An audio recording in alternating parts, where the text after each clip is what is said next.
করবে, আগামী নির্বাচনে কারা বড় দল তা প্রমাণ করবে। এজন্য আপনারা বেশি লাফালাফি করে বেশি লাভ হবে না। জনগণের সামনে আসেন, জনগণ যদি আপনাদেরকে স্বীকৃতি দেয় আপনারা 151 নিয়ে রাষ্ট্র ক্ষমতা এসেছেন, এটা যদি আমরা দেখতে পারি তাহলে বুঝবো আপনারা বড় দল। আর যদি তা না পারেন তাহলে জাতির মানুষের জন্য কাজ করুন, এদেশের মানুষের জন্য কাজ করুন, এদেশের মানুষকে ভালোবাসুন, এদেশের মানুষ ইচ্ছা করলে আপনাদেরকে পছন্দ করতে পারে। আর যদি তা না হয় আপনারা ইতিহাসের ওই কালো অধ্যায়ের দিকে চলে যেতে আপনাদেরকে জাতির মানুষ বাধ্য করবে।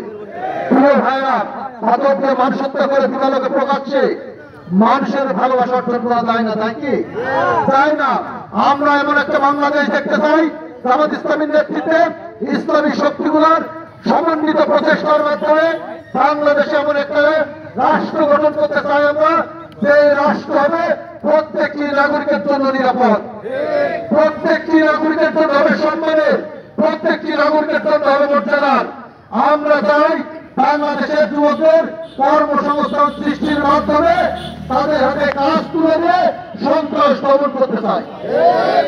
আমরা চাই জাতির মানুষকে স্বপ্ন দেখে সে স্বপ্ন পূরণে বাস্তবায়ন করে আমরা দেখাতে চাই যে জামাত ইসলামী শুধু স্বপ্ন দেখে না, জামাত ইসলামী দেশের মানুষকে শুধু স্বপ্ন